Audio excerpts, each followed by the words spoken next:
Welcome back to What the Duck, the Moonduck podcast that happens sporadically, randomly, and if you're lucky enough to watch it live, thank you for joining us here, though most of you catching it on YouTube, and there's no problem or shame with that. Here we go. 4 people back. It's been a month since we've done What the Duck. This is episode number 29, and since then, folks, we've launched a store. We've got Moonduck merch. What better way to start off this episode of What the Duck than by selling out with this fat merch? I got the pullover. Brax has the t-shirt, and we got zip-ups, and we got the green t-shirt as well. You can go to moonduck.tv/store and pick up those bad boys while supplies last. We are sold out of double XL everything and low on single XL most things. Guys, I bought way too many mediums. Too many mediums, eh? Yep. Well, medium's the most popular. The bell curve is don't think of the bell curve like in the way where it goes extra small to extra large. Think of it more of like the bell curve, like most people are now shaped like bells. Yes. So, should have went larger. I think a lot of people don't realize the size difference between U.S. stuff and Europe, though. So I think we might have some issues. We'll see. Yeah. Now, one thing also to note is the pullovers are women's, and I'm pretty sure we're going to have a couple upset, unless people are ordering hoodies for their girlfriends and T-shirts for themselves. There's going to be a few sad customers out there that ordered medium shirts and medium hoodies, and it's not going to be good, dude. I wear a large, okay? I don't even have boobies, and I'm a large, so come on. Okay, yeah. great. Brax, what's up in your world? The pullovers, yeah, these guys. The one that I'm wearing, it's a women's. They're women's sizes. Why? What do you mean, why? What do you mean? What does that even mean? Why would you do women's sizes? Well, because I like the style of the hoodie, and it's just they don't make the men's version with the blue, dude. Blue is a women's color now. Oh, yeah, that was the problem. Also, it's nice to have a product for women. I don't know. There's not that many of them out there, but they're nice, right? They're nice, those women folk. How very considerate, they're appealing to everyone. See, we tried. Is there a nice link where I can see all the Moonduck merch at? Yeah, it's so it's below the Twitch stream. It's below the Twitch stream. Oh, there. perfect. Wow. Moobot is also a big fan. He talks about it regularly. It's moonduck.tv/store. Sunsfan's wearing the vintage fucking Captain's Draft 3.0. I love that shirt. You were wearing that the other day. We haven't watched the Moonduck shirts yet, so. I have 2 of these, by the way. I'm pulling a BULBA right now. Yeah. This is not a reworn shirt. You know, I have a confession to make. When we got those shirts, Nikki told me I could only have one and that I had to return it, and I took 2 and didn't return either. Oh, my God. Oh, my God. Animal. I know. I'm slaying it. So what's on the docket, boys? A lot has happened in the last month. We've had a TI-7 hub. We've had TI-7 announcements. Most of our team went to China. Brax has been coaching Digital Chaos. They're going to TI. Trent was in America for the 4th of July. He's been living the dream. And Suns fan, he just recovered from being sick from China. So he's also I'm still sick. He's still sick from China. I'm pretty sure this is a never-ending disease that I have.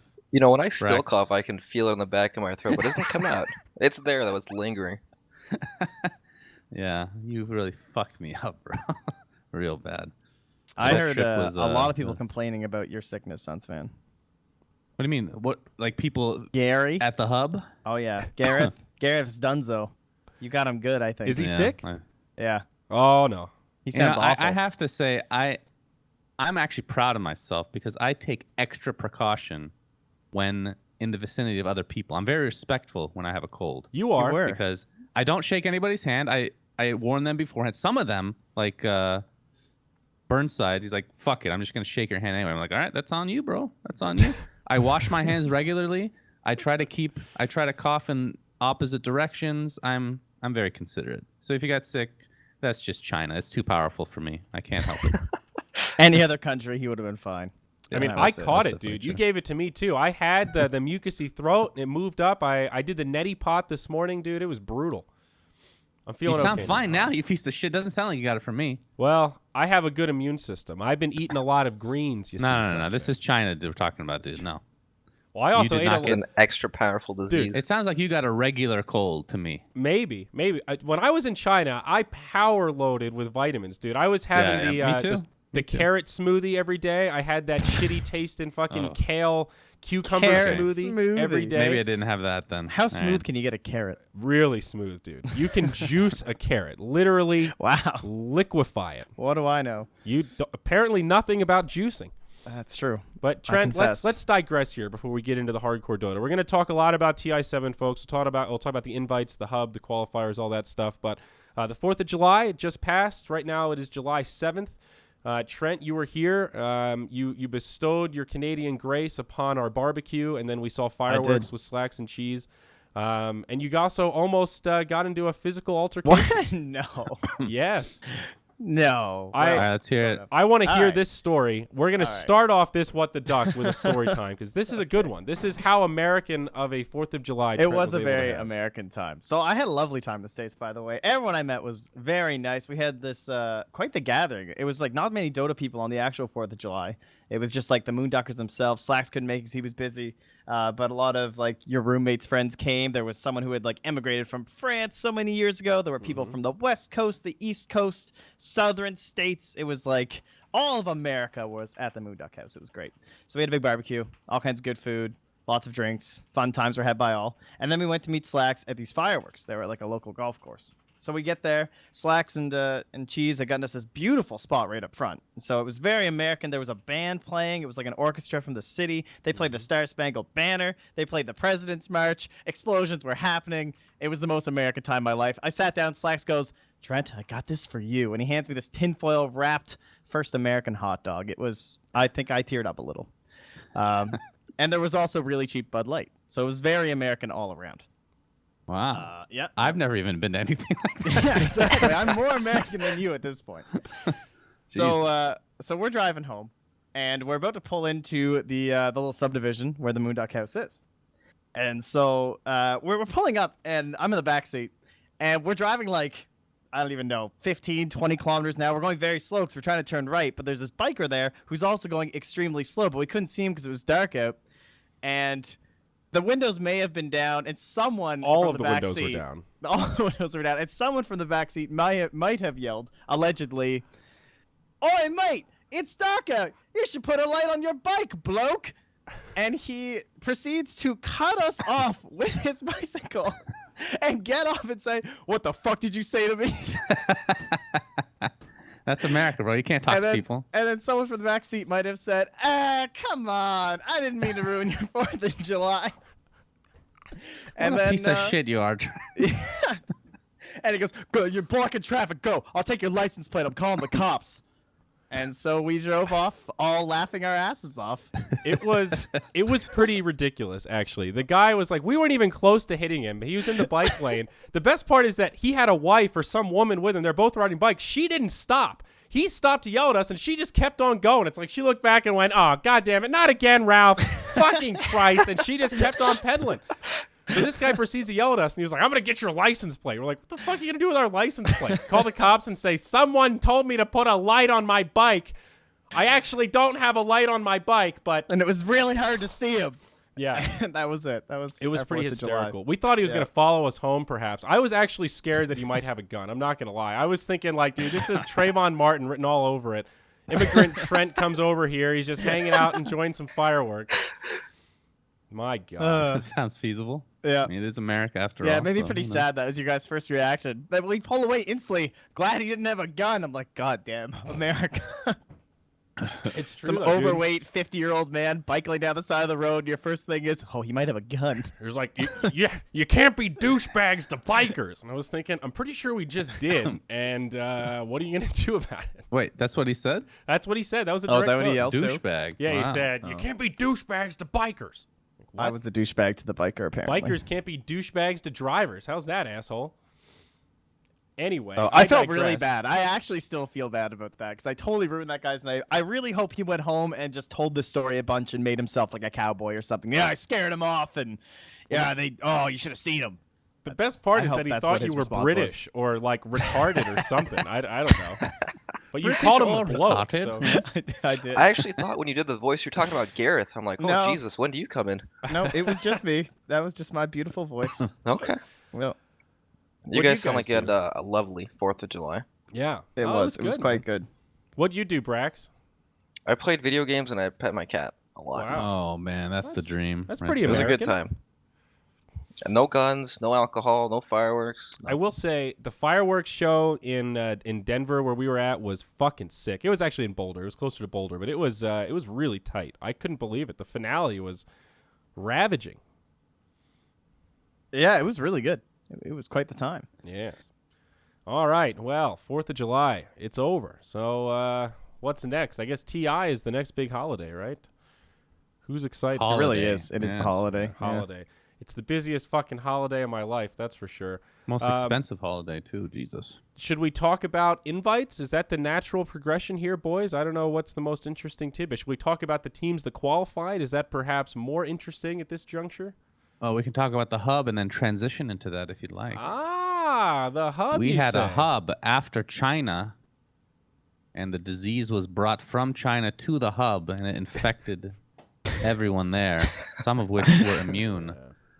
I have a theory that Base Kip in China, you know how he seemed so healthy? Uh-huh. I bet you he's so sick right now. I bet You you think he so? got the sickest of anybody. Yeah, he just doesn't want to admit it because he wants to have the best immune system of all of us. I was He's watching bragging. him stream the other day. He looked pretty healthy to me. That's CGI. Brax. Okay. There's no way that's real. Dude, we need to hire this guy. He's CGIing on his fucking Dota stream. My word. But we did Galaxy Battles right before the hub.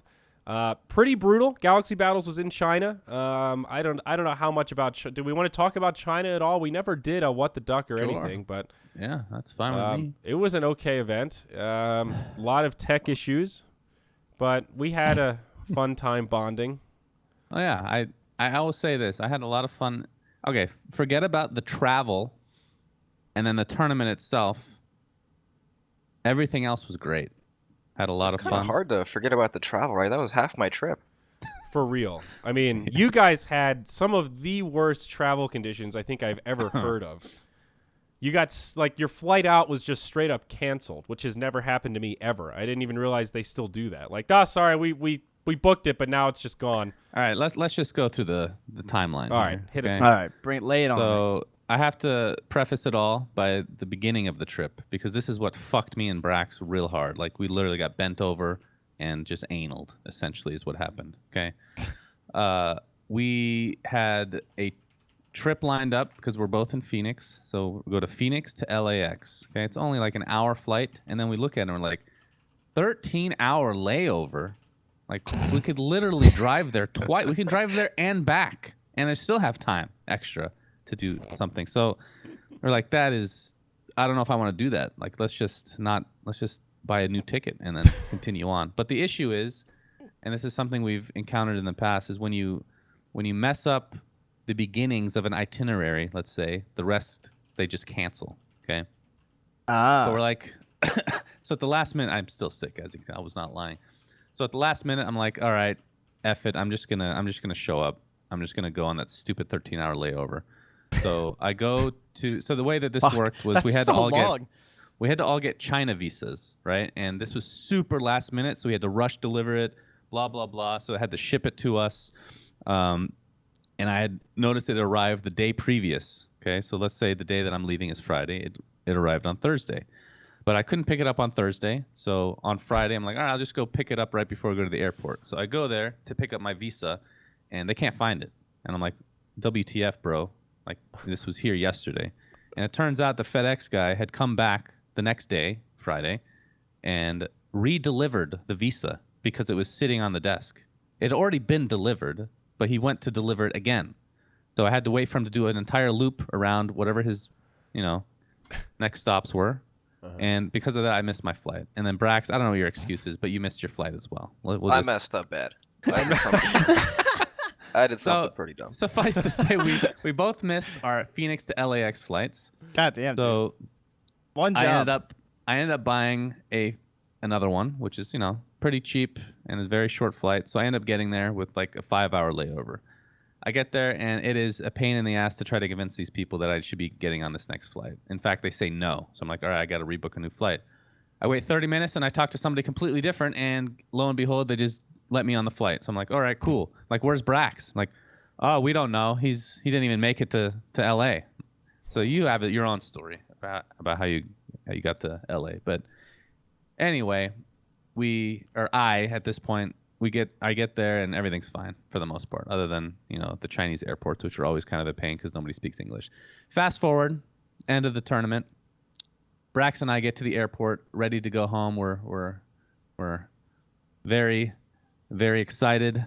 Brax is disgustingly sick at this point. He's hawking loogies left and right, and that of course is what infected me in the end. We get to Shenzhen Airport, and we're there for 3.5 hours waiting for our flight because it gets delayed. And we get on the plane finally. They start serving us food in the plane, and before the plane even. I've never seen that before. They felt really sorry before for it us. takes off, you mean? I mean, even like while we were waiting for the plane to even show up, they served some food. And I forget what it was. It was really, I didn't have any. Brax had a little bit, and he regretted it immediately. So we show up inside the plane. This is after a 3.5 hour delay. We wait another 3.5 hours inside the plane. So this is 7 hours total, if you can do the math, NA math for the win. And of course, it gets canceled. We're waiting 7 hours in this fucking area, and it gets canceled. So we're like, all right, we'll just have to book a new flight. It happens. This happens all the time. But why was it canceled? There were two signs. One said that another flight was canceled because of poor weather conditions, and then our flight was canceled because of air traffic control. Yes, everybody we ask what's going on. Air traffic control. Like, what does that even mean?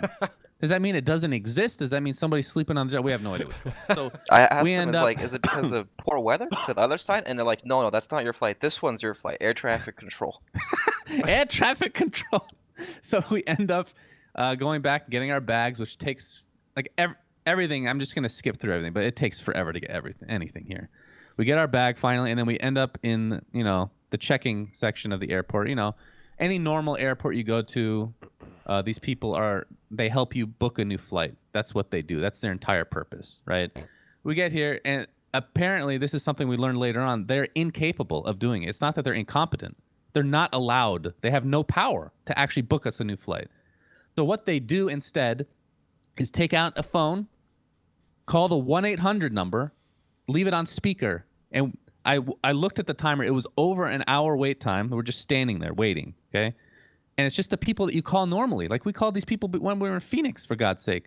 Like, it's just mind-boggling how that is actually a thing when you're in the airport itself. So we're waiting for an hour, and of course, there's all this confusion about what's going on. And then we realize, why are we the only two people on our flight that are even looking for a new flight? Where is everybody? So I had to get up my Google Translate and where is everyone from our flight? And then she talks back, and I have to translate. Everything takes forever. And finally, we figured out they're all gone. They all got on a new fucking flight, and we don't understand why. Because you're international. There's 2 Americans on the flight. That doesn't make any sense. So what they eventually do is book us the same flight for the next day, okay? And we're like, all right, that's fine, whatever. So eventually, and this is just, it's been so many hours at this point. We're just so miserable, especially Brax. He's literally essentially comatose but standing up. And they, how the airlines, when a flight is canceled, they put you in a hotel, right? They put you in one. And I'll let you describe this one, friend. So they put us on a bus. And this is the most hilarious part, actually. Brax looks to me, he turns around and looks at me. He's like, we're going to the heart of China. I forget exactly what he said, but essentially they're going to fucking kill us, basically. So we take a 30-minute bus ride with all these people to this ratty-ass hotel. Can you describe the hotel for us, Brax? I'm not sure I have the words capable of describing how disgusting this place really was. When you went into the elevator and you went upstairs, a whole new level of smells just starts slapping you in the face. Things I've never smelled before in my entire life were just there. It was bad. Oh. For some reason, the thing I thought of was what is that thing called in Europe that's where they kidnap children and then what is that called? Trafficking or whatever? Oh yeah. Yeah, human slavery, human trafficking. That was the thing that was going through my head the entire time during this. We were in trying to get our room, just waiting in line, and just these I don't want to call them gangster. I don't know what they were. They're dudes. They're just They're guys. just dudes walking in, talking really loud, and they have their shirts up to their like they're rolled up to their shoulders. Dude, it was And- hot Oh, out. that sounds pretty gangster. Why? I don't know. I don't think there's a way for me to describe it, but I was legitimately frightened at a certain point because we're 30 minutes in the heart of China.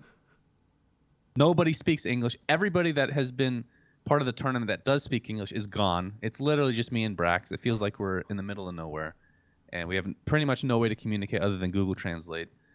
And we walk into the actual hotel room, and it is, you know how humid it is in China. It was hotter in that room because there's no AC. It's all, cooped up or whatever.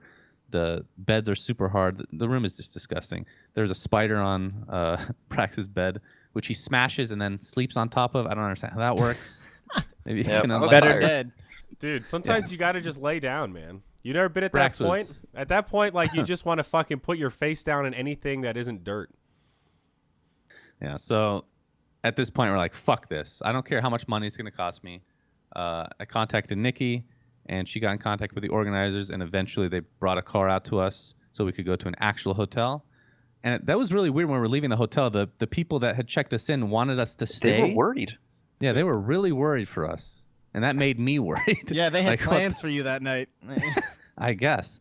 So we just, fuck off, and we get into a nice hotel finally. It's the Hyatt place. I Was think this it one in the actually airport nice? itself. It was like a Yeah, legit... no, it was actually good, thankfully.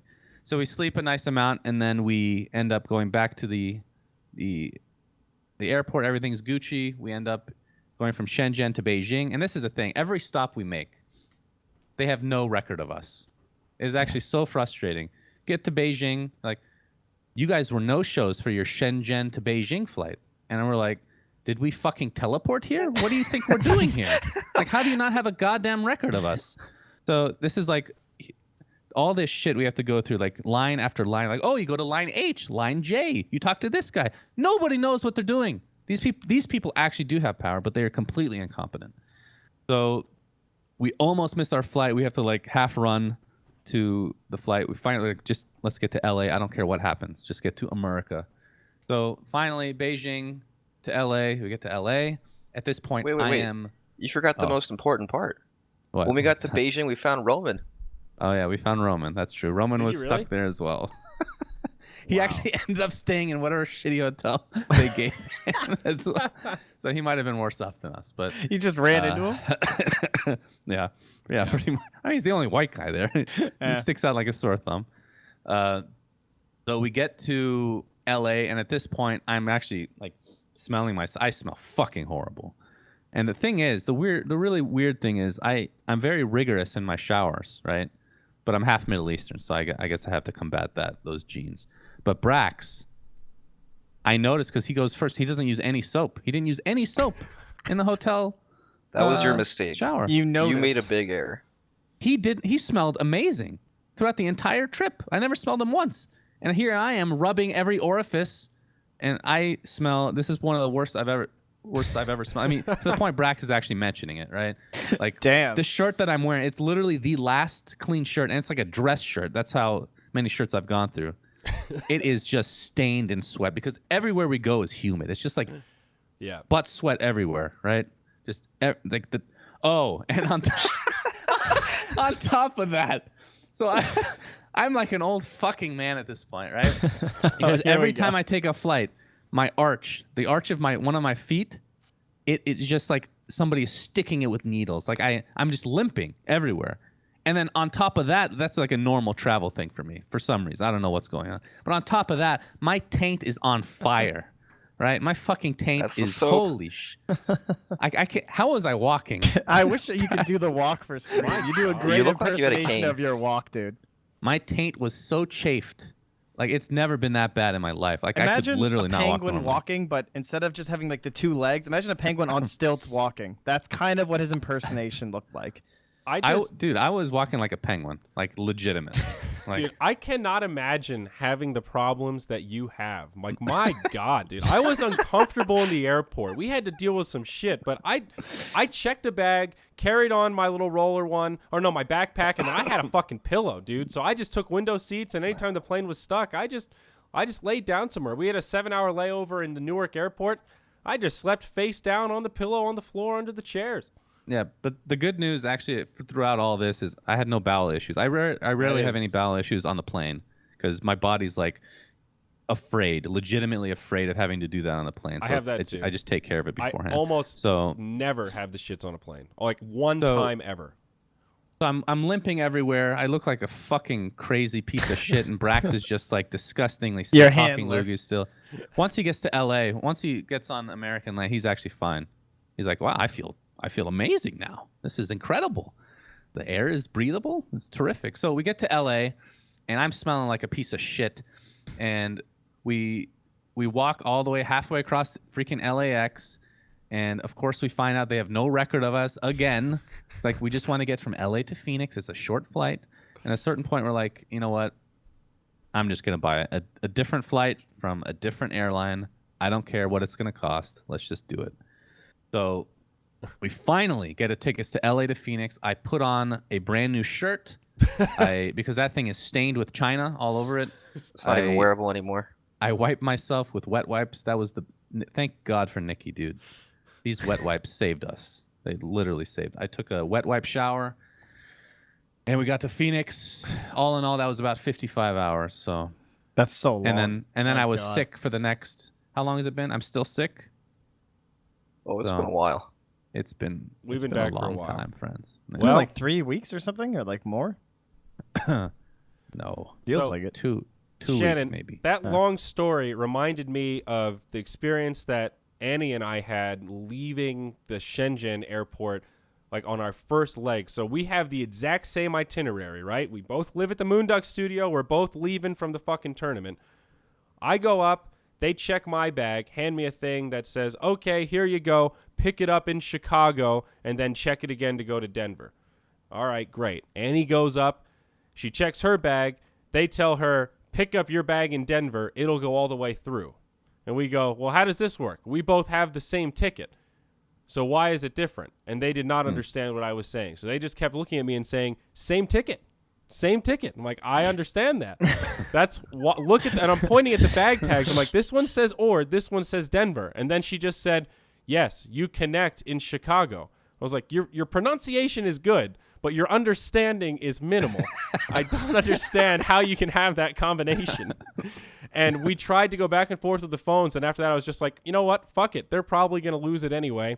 Let's just go. So we did. And they kind of lost it. But it was a disaster, dude. Annie ended up getting her bag. Hers didn't. Neither of them went all the way through. Mine still got lost, but we had to pick them up at Ord. What they told her, like, just wait till Denver, total bullshit. Her bag would have just been floating around in Chicago endlessly while she's getting on the plane to go to Denver. It's amazing that, like, I mean, this should be so simplistic and built into the system by now that it's impossible to fuck it up. I don't understand. And I had to go to the special security because they really hate power bricks. Like the chargers. Yeah, we did too. We did. Dude. Yeah, those things that the tournament gave us for free. Yes. Everybody lost them at the airport. Yeah. So here's you the guys thing. Check them? No, so here's the thing. You're not allowed to can't check them or carry them on. You're not allowed to do anything. You can carry them on if they're within a certain limit. You cannot check them, period. So when you look at those little batteries on the back, they have a number like 20,000 mega amp hours or whatever, right? It tells you how much power it holds. There's a limit. So if it's over like 25,000 or 75,000 or whatever their fucking number is, they just straight up take it because it's a liability and you can't have a certain amount. So, but if it doesn't have any numbers written on it, like the ones that we had, they clearly bought the cheapest power bricks they could find and then just put their logo on it. It covered up the text. So the guy in the airport line is just like trying to read it and he can't find it. So he doesn't know how to communicate that. So he's just like saying he's going to throw it away. And I kept trying to tell him, I don't want it. You can take it. And he would just kept holding it like, sir, I will throw it away. Just tell me how it was a disaster. So yeah, we lost all of them. We lost all of our power bricks. Do you guys still have your shirts, the yellow Galaxy Battle shirts? I do actually. Yes. Okay. It makes me feel uncomfortable to wear it. I feel like I'm wearing like a spandex bodysuit or something. Like no, the fit is very kinky. bad on it. Yeah.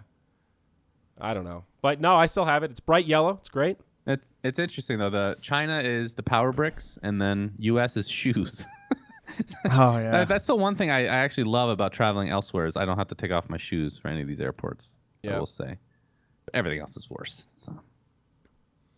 Yeah, dude. Prices we pay, friends. The Chicago airport, though, actually is the worst. I also, while we're on bad travel stories, I left my laptop at security in Chicago because all of our flights were delayed, right?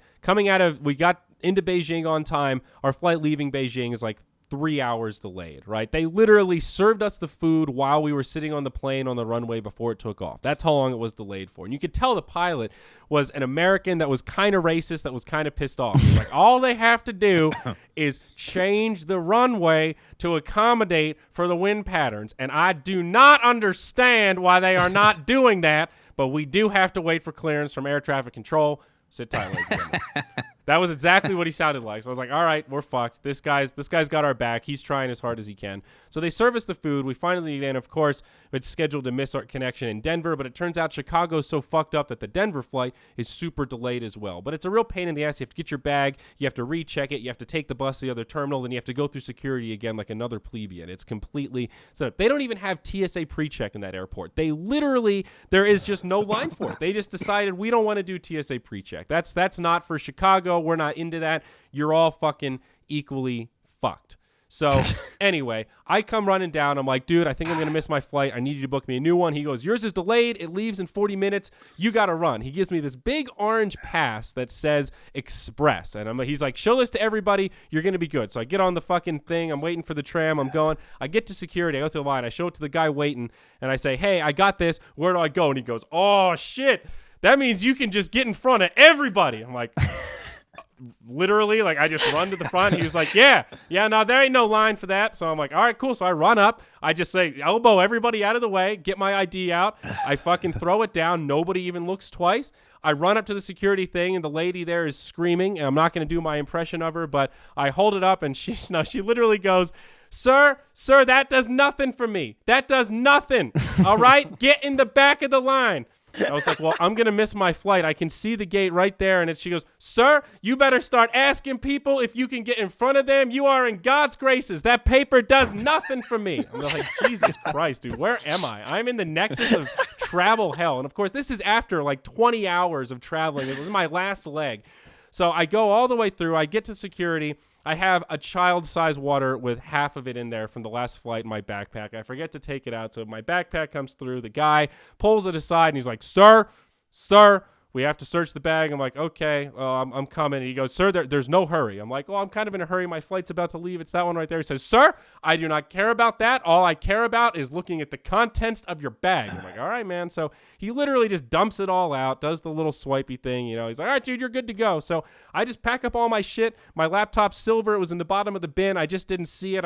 I literally had all of my shit in my arms like this, running to the gate in my fucking flip-flops and leggings, looking like a complete retard. And unlike your usual self. I know, right? And I made it onto the flight. And then about 45 minutes into the flight, I'm literally in the window seat of the back row, like as far back, the shittiest seat imaginable, the last one. And I realize, hey, I wonder if I put my laptop back in my bag. I don't remember doing that. And I look in, I'm just like, fuck, I lost it. And then Annie had missed the connection, so I bought internet, messaged her. They wouldn't give it to her because she's not me, so I had to file a form. But they did mail it back to me, and it still works. So I did end up getting it back, but that was my terrible travel story. Fuck O'Hare. That's basically what it comes down to. That airport sucks dick, dude. Wow. I'm actually surprised. After all this, I've never lost my bag. Braxton lose his bag. We had no issues with that. That's the one thing we had no issues with. We had to check it into every Actually, stop, that's kind though. of shocking that after all that, none of you lost a bag. Yeah, I agree. Well, I lost mine, but coming back. But, True. You know. True. But their travel was so much worse. I felt like an idiot, though. I've never broken a cell phone or a laptop or lost one. And that was the first time I've come close where I'm just like, I can't believe I actually just left my computer. You've never smashed a cell phone? I've never even smashed a cell phone. I take that's pride impressive. in my electronics, Trent. Have you guys smashed a cell phone before? Brax has, that's for sure. Not me. Yeah. Never? I've dropped this thing like I've 5 dropped times. it a couple times, but it's a Google Pixel, so it's good to go. Oh, Nice. good. My only big smash was I just bought this phone. Jesus. I just bought this phone off of like a secondhand site, and I was pretty excited because it was a really nice phone. I got it pretty cheap at university. It was all pumped up. I had it for like 4 or 5 months or something. And I woke up for an exam a little bit, like not late, but I kind of had to start rushing to get to class for it. and I grab my laptop just out of my like sleeping stupor, and I pull it onto my lap to start like signing into something, and the phone was attached, and it goes flying across the room and shatters everywhere, and I was so sad. Oh. That was the only time I ever broke one. Poor boy. Poor young lad. I saw Nahaz break his phone in China. He dropped it in the mall. And Really? It was already a little bit cracked, but it was fucked up cracked after he dropped it in the mall. I felt bad, kind of. Was it an iPhone? I don't think so, actually. Something I've noticed is is a lot of cracked cell phones are iPhones. Coincidence? Maybe. Google Pixel? All right, let's talk about some dotes. All right, let's do it, man. So we want to talk about we had the hub results. Yeah, that was all before hub. So yeah, that was the lead-in, which was kind of rough, right? So the Galaxy Battles LAN, just in general, to give a little bit more context very quickly. It was very last minute. You know, they arranged that tournament without a lot of lead time. When they contacted us to cast it, the qualifiers had already started. So it was definitely pretty rushed in terms of getting visas, organizing the LAN, booking flights, doing all that stuff. So that ate up a lot of our time that we were planning on prepping for the hub, and then most of our team ended up going to China. So it was basically just Mott and Slacks here to prep that whole time while we were gone. And they did do a bunch of stuff, you know, like they made the Sims thing, they planned out a bunch of content, they started filming some shit. They worked on the announcement, but still, there was a lot of stuff to be done. And, you know, once you come back from China, you need a few days, and we had a few days, but then you only have like 2 or 3 days before people get here. And it was pretty intense. I'm not going to lie, Shannon. It reminded me a little bit of the old BTS days when we did that Star Ladder into fucking Hub, into Red Bull, into Summit, into TI Gauntlet. You know, it was like a little piece of that. It was a little two-parter, but fuck me, man. Back-to-back events. Whew. Yeah, it was Yes. rough. But it was a cool qualifier. I don't think, maybe I've said this before about other majors, but I was really interested in this qualifier. I casted, I think, 3.5 regions, and all of them were pretty interesting. Like, C was really hyped this year. Europe ended up being pretty cool, even though everyone talked about it being an easy shoe-in for Secret. The group stage was still interesting, right? Like, we casted a lot of Cindering games. South America, Yeah. I actually thought the playoffs were fucking hype as shit. And, of course, North America delivered, man. That was, like, the region to watch, especially with Planet Odd participating there. It cranked up some of the juice. So, Brax, why don't you run us through it, man? These people watch the Moonduck coverage, I'm sure. They didn't get to see the behind-the-scenes Brax Digital Chaos coverage. How much Thai food did you guys have? Thai food, none actually. It was they all have some dietary restriction, right? BULBA doesn't eat meat. Well, that's what he says. If the meat's good enough, he'll eat it, but for the most part. Little known fact there. Yeah. Oh. I mean, it was good, except DC had to play 24 total games. And if you got lucky and you actually won all the games you needed to win, like NP, they only played 10 games to the qualifier, and they got first in their seed or whatever, so they went right on through. Yeah. So that's nice for them, but oh my god, I'm sitting there looking at like the casting schedule. I'm like, okay, I'm on at 2 a.m. I'm good to go. I'll be able to make it home and everything. And then it's like, game doesn't start till like 10, and I'm like, okay, I still got some time. And then first game's like an hour and a half long, and I'm like, oh shit, this is getting cutting close. And I'm kind of freaking out, messaging random people, seeing if they can. I think Zyori filled in for me, and then the Haas filled in another time, so you'd be there.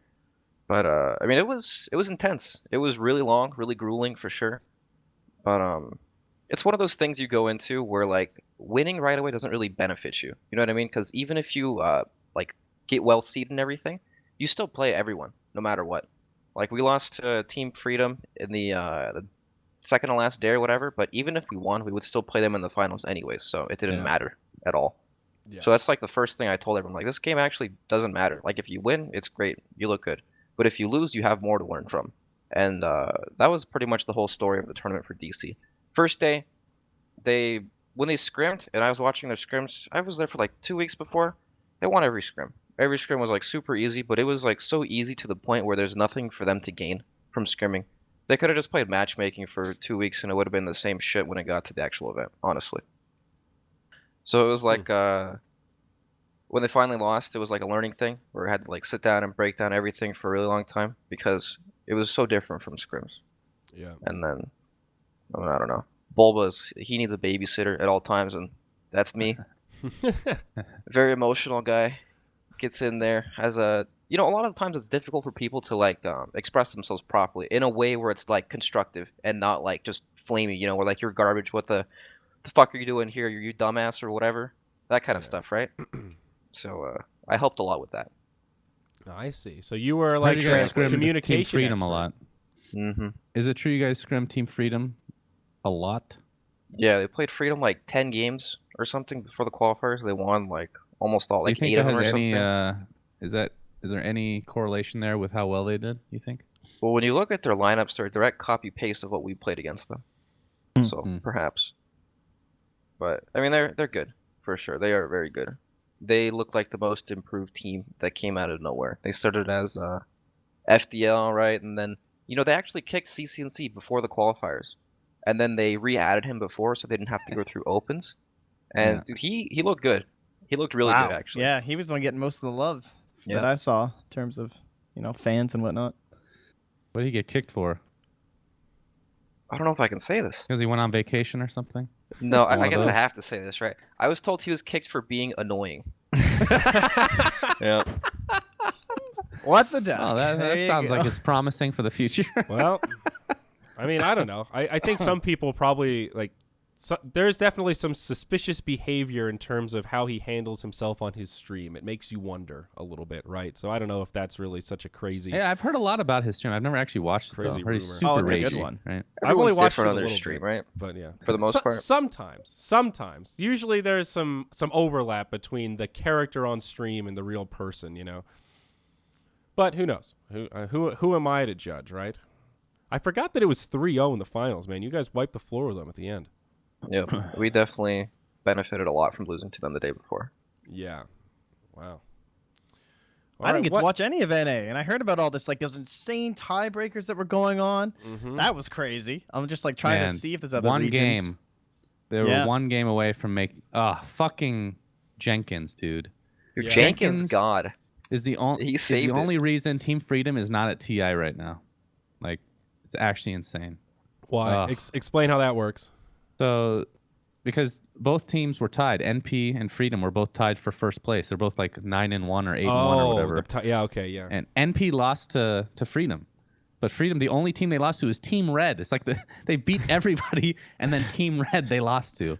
And then they had to do a best-of-1 tiebreaker versus NP. They get absolutely crushed, and then they're forced to go back into the playoff stage where they eventually lose. But that is, that's rough. Jenkins, God, indeed. I mean, Imagine yeah. that. Imagine Team Freedom going straight to TI. Then you That have would've been crazy. NPDC, Complexity, Planet Odd, all these teams. Only one of which is going to go to TI, right? Yeah, That would've been NP probably insane. would have won that too. Oh Yeah. I think so too. So, It's, Sunsfan and I were 100% essentially assigned EU, which at first we laughed because we were like, oh shit, we got the garbage for each of this. year. Like, secret one. Everyone else, who gives a shit? You know what I mean? That's kind of Pretty how much. everyone felt. I mean, there was some hype to watch, like how Mouse was going to do, of course, and whatnot, but nobody saw Planet Dog playing so well. Bro, My you know God. why? Because we publicly said we want to buy them.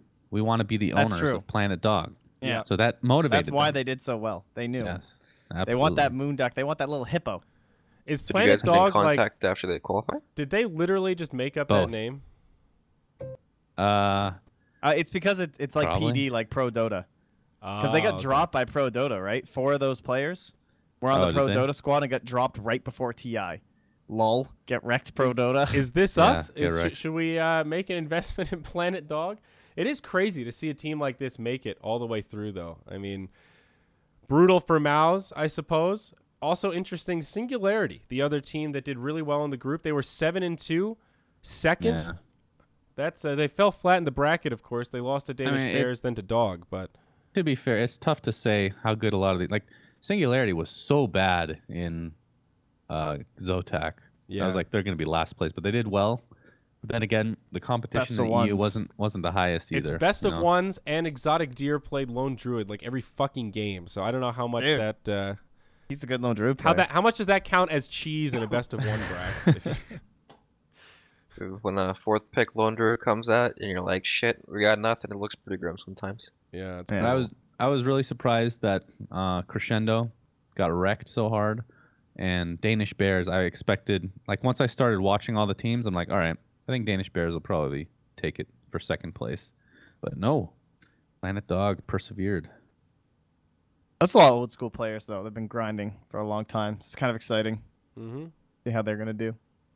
The EU games were hype, though. Like, I had a lot of fun casting them. The who was it? The Crescendo. Sunderland's team did not perform well, but a lot of the games were pretty fun to watch.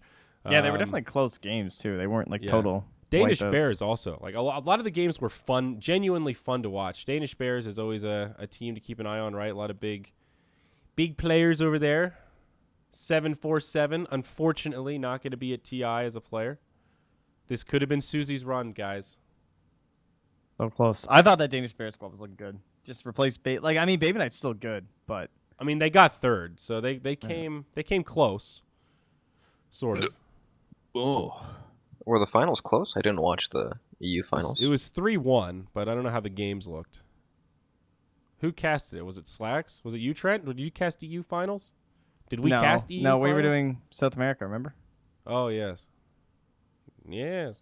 That's something we can talk a lot about. Let's that was talk interesting. a little bit about South America because None of y'all watched it. I know you didn't. I saw the numbers. It's true. You guys weren't there. There were less people there than there are here right now.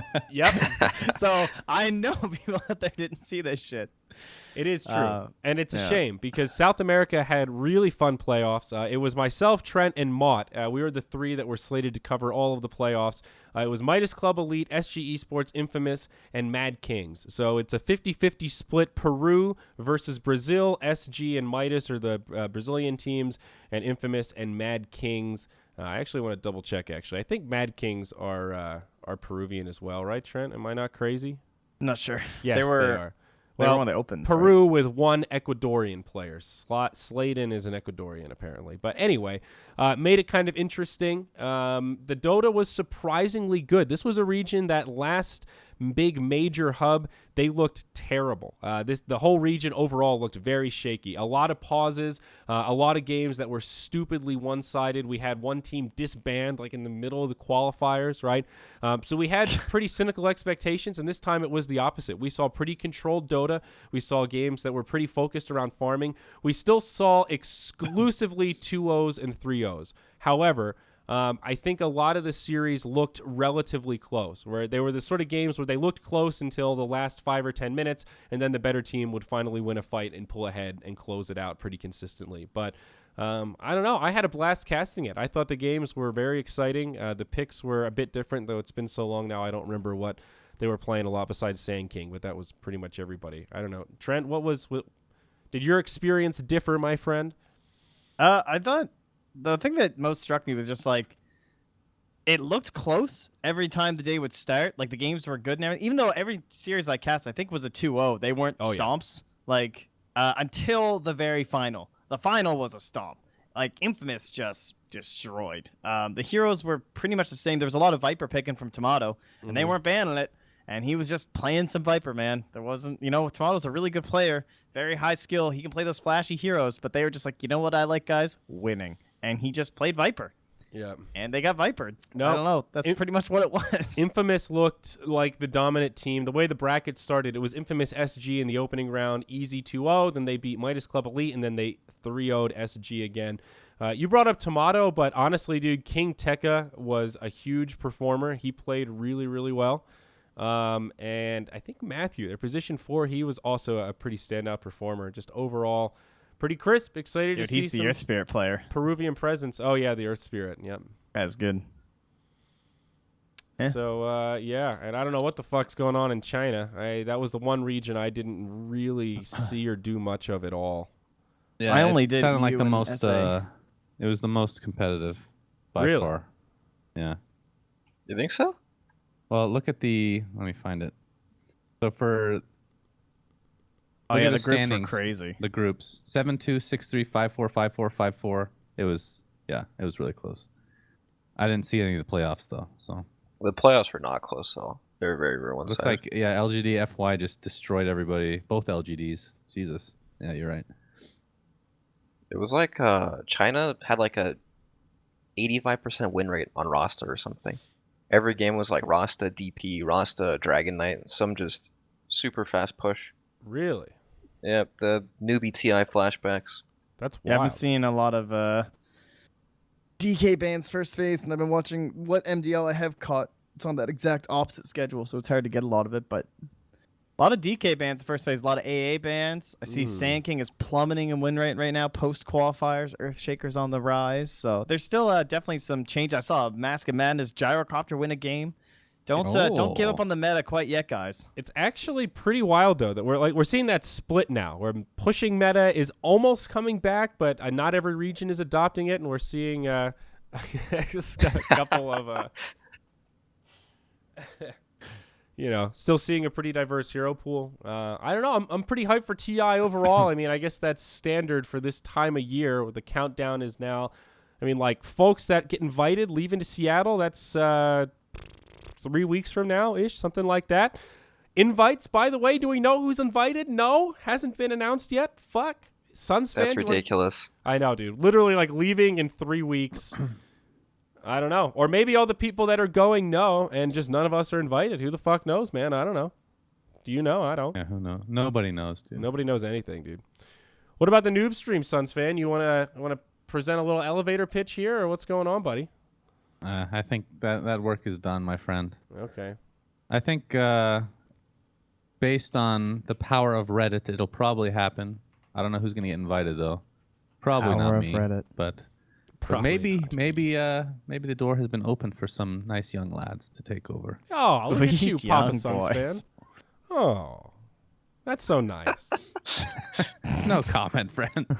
No, but I think the noob stream would be really good. I think it's one of those things where it takes almost no resources from Valve, at least. Like for example, if it brought like 6 people on, including myself, let's just say hypothetically, I would literally do everything. Like we have a month to prepare. Like all these videos, it's not that difficult. It just takes time, right? And people like myself have done this stuff for what is it? What year is it? 6+ years. So it's not like it's super difficult to do. This is all about actually planning it and actually taking it seriously. Because I think one thing that Valve, TI5 and TI6, I didn't get to watch the actual noob stream. I just heard people their thoughts. But TI4, they were kind of taking it seriously, but it was kind of like a test bed type of deal.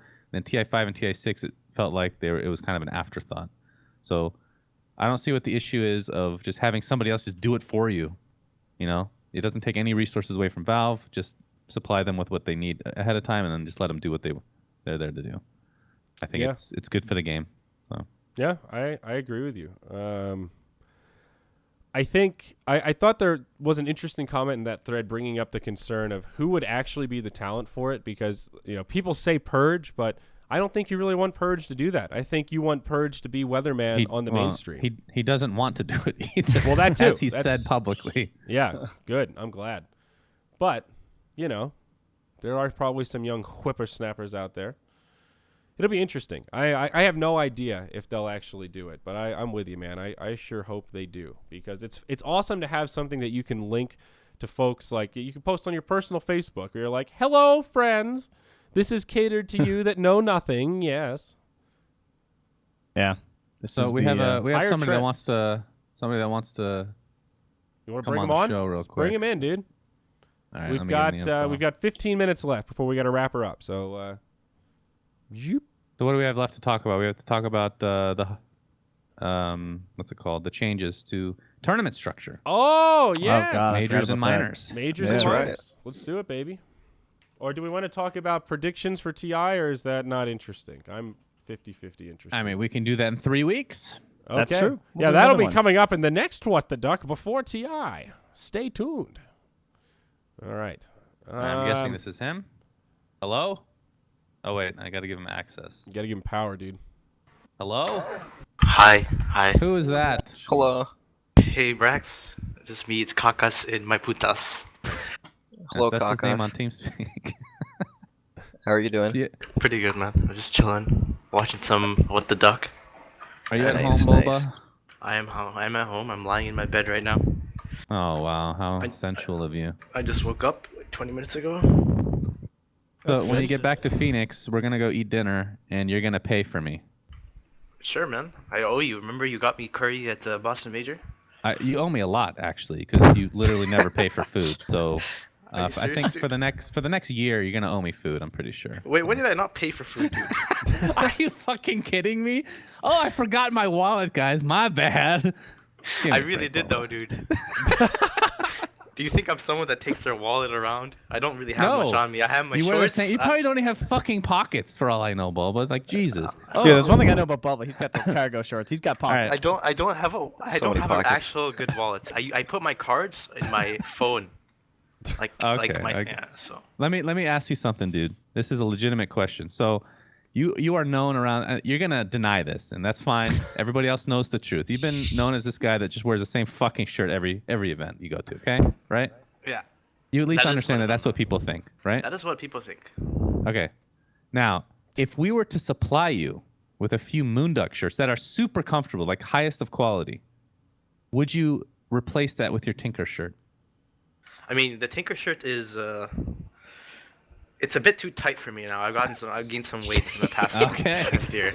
So, sadly, the Tinker shirts are actually my I let my dad use them. My dad uses them to work out and shit. But Nice. they're waiting for Still me in when I lose. use?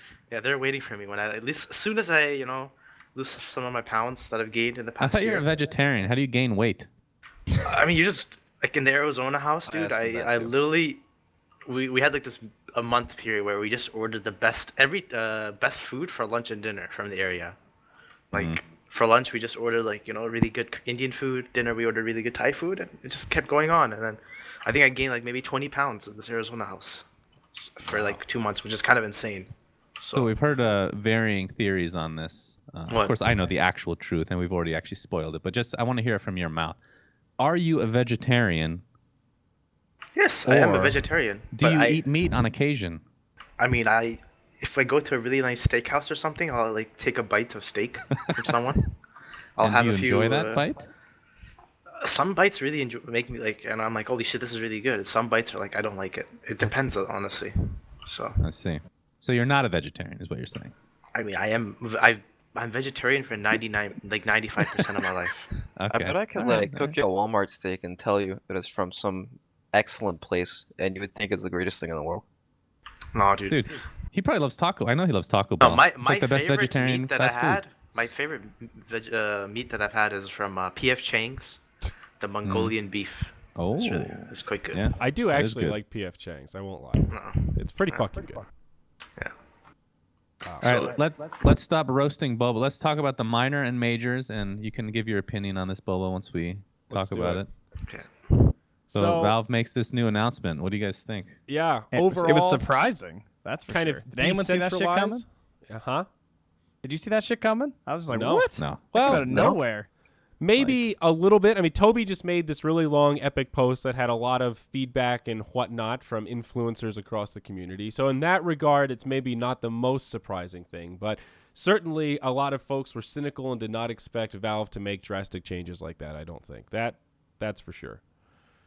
But long story short, decentralizes the major system, and now instead of it being this planned out, guaranteed 3 kind of spread out across the season, it's going to be opened up to anybody that puts down $500,000 for a prize pool. Valve will match that and add $500,000 to make it $1 million, and that'll be considered a major. And then minors will be $150,000, and then again Valve will match it and make it a $300,000 tournament. And those tournaments will carry some sort of points that go across the season, and that is how teams will be determined for like invites to TI and other things like that. So in theory, this makes it a lot easier for these big like epicenter kind of tournaments that have been wanting to do majors, the opportunity to step up. And if you've got the money, you've got the support, baby, and you can just get in and do it. And it also maybe, at least in theory, helps solve some of these issues with having something for the tier 2 scene. Although now I guess $300,000 tournaments are the tier 2 scene. Some of us were sort of talking about like, you know, those online 50K cups, which I think now are really going to struggle in this environment. Yeah. But I don't know how Canada Cup is supposed to make any money when we're talking about these tournaments that carry I want a player's points, perspective. but... So Bulba, if you were, so let's say the major minor system is today started, you get points. Would you ever play in a third-party tournament that is not a minor? It's just money. Like, is there any incentive for you? Well, I think first they would release a schedule, right? And then you like look at the schedule, and if they're, I mean, my guess is there's going to be a shit ton of minors next year. Yeah, That's my guess. exactly. Yeah. And if there's a shit ton of minors, I don't think people will play the non-minor tournaments. I think it'd agree. be too many games. But yeah, so it's basically Now- just incentive for people to become a minor. If something like Captain's Draft, like a weird mode, elimination mode, whatever, if that was a minor, would that you'd participate just because that's points, right? Yeah, I think yeah, for sure. Yeah. So the first time I read this, I was like, okay. So if you go back to where they announced the major system, right? Things were actually going pretty freaking well. Like especially with the workshop, everything was Gucci. Third-party terms were great. When I first read, I was like, oh, this is actually pretty cool. This is gonna be great. It turned out it's gonna kill everything that I held close to my heart. You know. What the major system? Yeah, the major system. So now I'm seeing this announcement. I'm like, oh, this actually sounds great because it's not going to be the old system, but they kept it super vague, right? So you don't know exactly how it's going to go. Like, are these weird modes going to be viable? Are third-party tournaments that aren't minors going to be viable for players at all? Because I doubt that's going to be the case. Maybe for like tier 3 players that aren't going to be playing in these other tournaments anyway, but that's not going to get much viewership.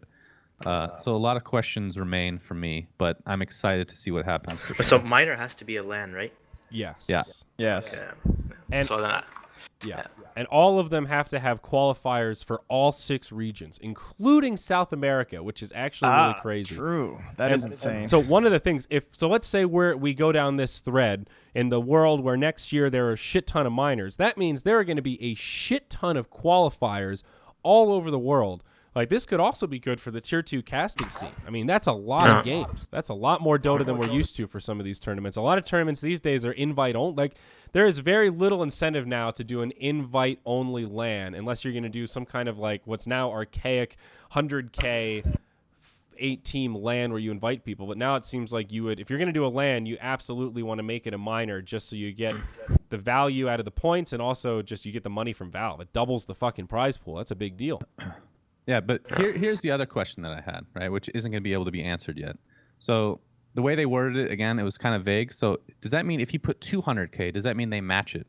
That's the question that I don't know for sure. And the second question is, what happens with the workshop? This is a huge question because this is going to be a driving force. Think of it like this. We've had 3 battle passes pretty much covering the entire year. Makes ass loads of money.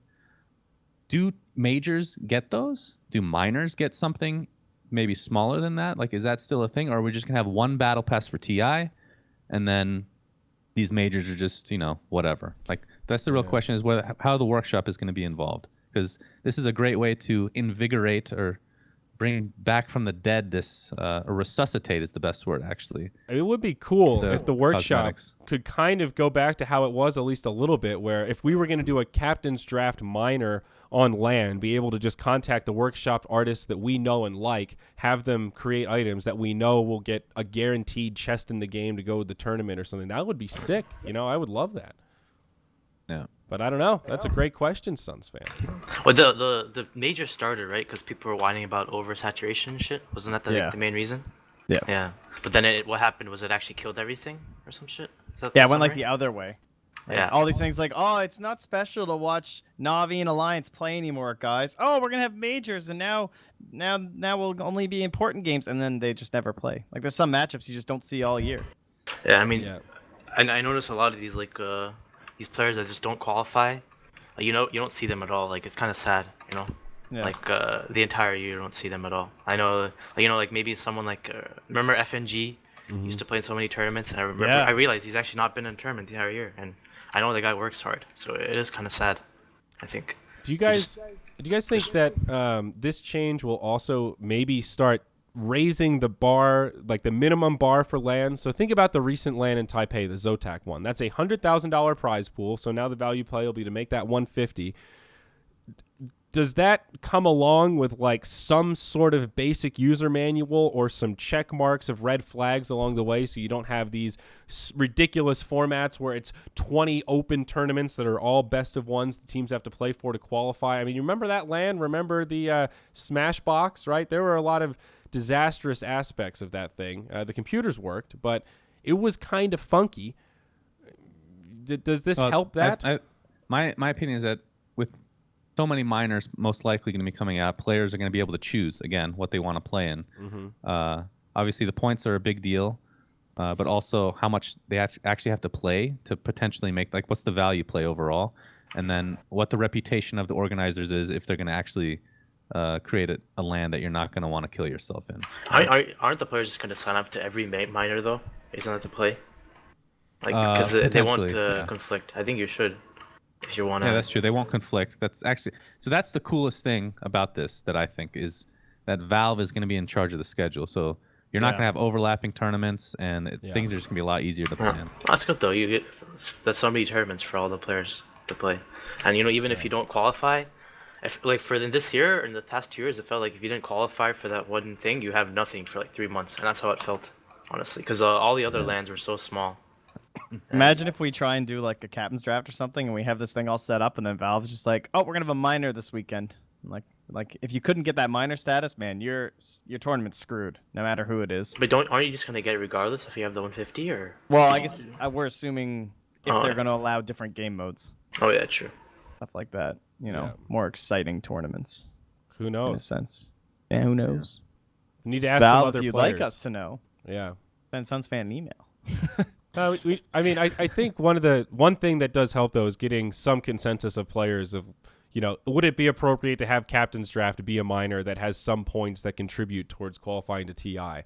Is that mode too goofy or not competitive enough to count towards those competitive points that are mostly comprised of, captain's mode? So I think because of how many minors are going to be, that it actually makes it more important to have modes like captain's draft or elimination mode as a minor, because like I said at the beginning, before we even started the podcast, there's going to be way more Dota now, way more structured Dota as well. So in some sense, that's oversaturation, right? But if you sprinkle in a little captain's draft here, elimination mode here, Midas mode, I think it'd be good. But we'll see. It's gonna be real interesting to see what kind of standards Valve has too, and things like Epicenter, right? The Na'Vi fan vote. Can you have a fan vote to get someone into a tournament in which you can win points to go to TI when you essentially own the organization, right? Yeah. Like, that is a massive conflict of interest. I think it's all about if it's calibrated properly, and obviously minors are going to be weighted much less than majors, and like events closer to TI will be weighted more than events far away from TI and all this kind of stuff. So I think it's probably okay. Like the situations in which winning captain's draft will be like a break point for a team to make it to TI or not just feels like such a fringe situation that I don't think it'll really come into play. That brings up a good question, though. Will there be direct invites to any tournaments? So you have to have 6 qualifier spots, right? Yeah, so you assume that EG is not going to play in that NA qualifier. Like, let's say, but how do you, like, as an organizer, you're basically choosing 2 teams that are going to get guaranteed points, basically. I mean, it depends on how they set it up. Does 1 through 8 get points? I don't know. But you're giving them a huge opportunity to get points to go to TI just because you want them to come to your tournament, right? Yes. Mm-hmm. It's not necessarily based on merit at all, but mostly on popularity. Is that fair? Who knows? Depends how the points are weighted, right? Yeah. Maybe you get nothing unless you're like top 2 or top 4 or something. Yeah, but if you think of it, you don't have to go through qualifiers then. To be fair, Right. isn't this exactly how last leg year up. was? Like, I mean, someone did the math, and the invites for TI add up exactly to how this structure did work. So it's there's possibility that Valve have done this for this whole year, and they've looked at all the things. They use the exact same formula, so all this stuff still applied, and it's not like we ended up with these teams that everyone thinks don't deserve it. Yeah. Yeah, no, that's true. But I see what you're saying. The popularity shit is real. We'll just have to hope that the popularity isn't enough to carry people to victories, I guess. Right? Yeah. It's going to be interesting. I mean, with all things like this, the general concept, I think, is very cool, very intriguing, and shows a lot of promise. But as always, the devil is in the details and the execution. So I don't know. I want to believe, and I have some faith, but only time will tell. I have a question for Zayori. What's up, man? So you've like I mean, you hosted tournaments and stuff before, right? So you know, like, do you know? So how much for this major? So it's like they give you 500,000. You have to private. So how much is all like the traveling and production fees? How much does all that come to? Yeah. So if you wanted to run a $500,000 LAN, I would say your budget outside of that probably needs to be at least like 200,000 or 300,000 minimum, depending on how big you're going to go in terms of venue and what you want to do production wise. You know, $300,000 for an event the size, like think about a $500,000 event that we've seen so far, Epicenter, and then ask yourself, how much do you think it costs to run Epicenter? And they go above and beyond. They do business class flights, I guess. You know, they've got a really nice hotel, all this stuff. They probably spend at least $500,000 in renting that venue, all of the staff to do all that crazy production and shit, all the stuff in between. It's probably about $1 million. You need $1 million to run that tournament, and then Valve will give you $500,000 extra. And Valve doesn't give any money to help the production and stuff? Well, I don't know. That's a good question. I doubt it. It doesn't. Yeah, seem that like 500. it. It's not like it's free money, right? That's money for the players. That doesn't help the org. It's at just all, straight prize pool.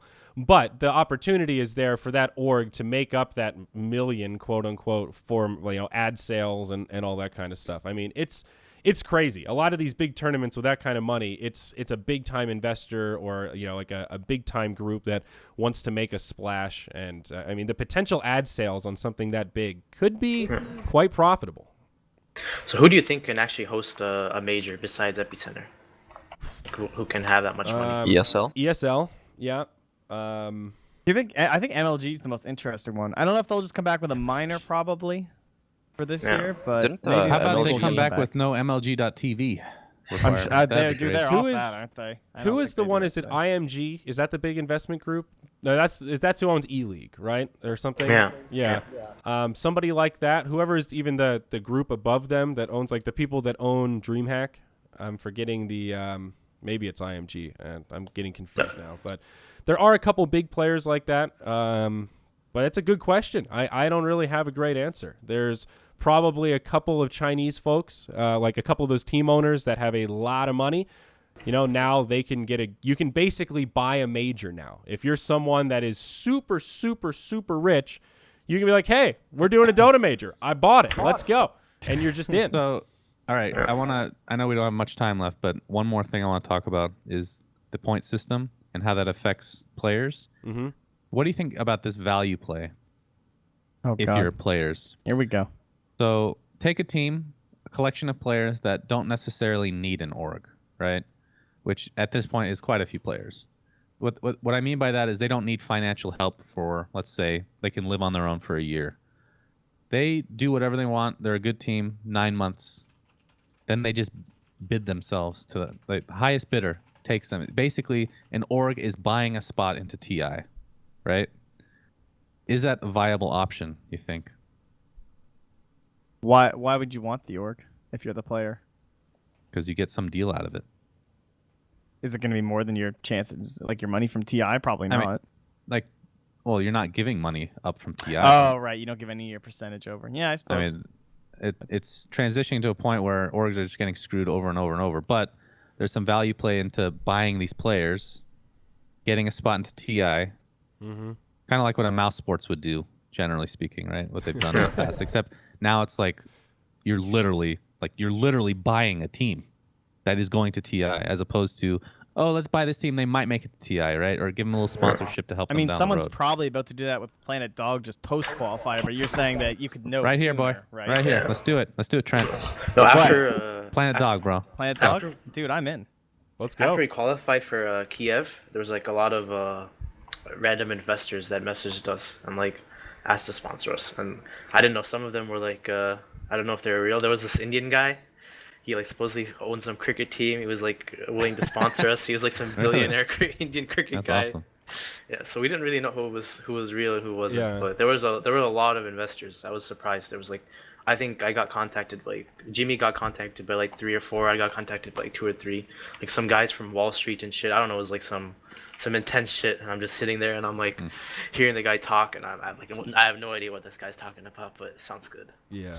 But I hear money. It's very real, but very scary, because some of those people are like, Dota has a lot of viewers, and some of them are people that are very wealthy, but a lot of them are kind of scary. The Martin Shkreli is not an isolated case. He might be an extreme one, but there are more just like that out there that'll give you money and then jerk you around to.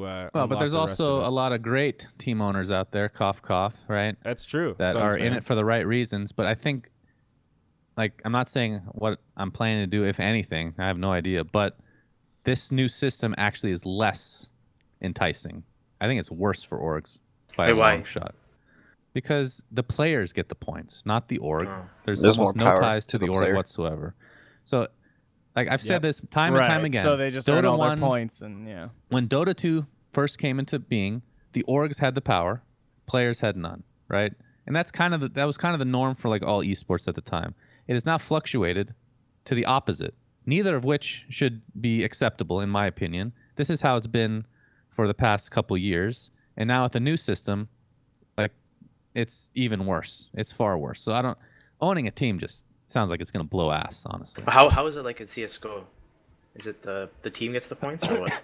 I mean, I have no idea actually. I think CS:GO is player based as well. At least that's my general understanding. Because people were comparing this new system to what CS:GO does.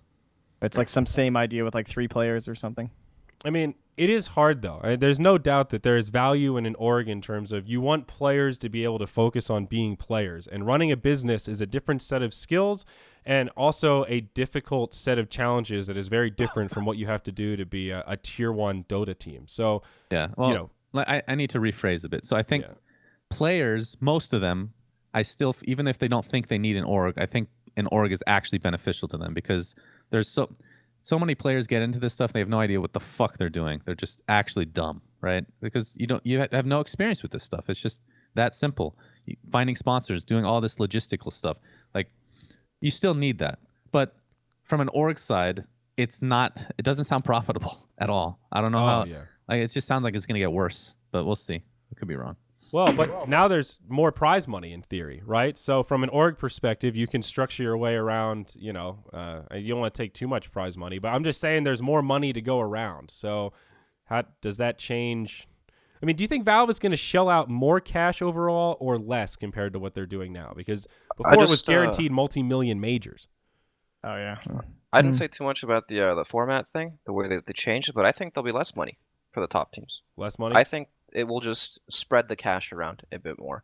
Okay. The top players, the true tier 1 players, your EGs, newbies, OGs, these teams, they'll probably make less this year. They'll probably make a lot less this year than they would previous years. But then other teams that are like up and coming, your tier 1.5 teams, your tier 2 teams, you'll see them at a lot more events. I think it's going to be this thing where like the real top teams are going to pick and choose their events. There's some minor, it's got like a fifth of the point value as a major. No one cares. It's going to be like they can pick and choose what they want to play in. If they feel like playing, they'll play. If they feel like they're burned out, they want to break or whatever, they won't hesitate to do that as well. Yeah.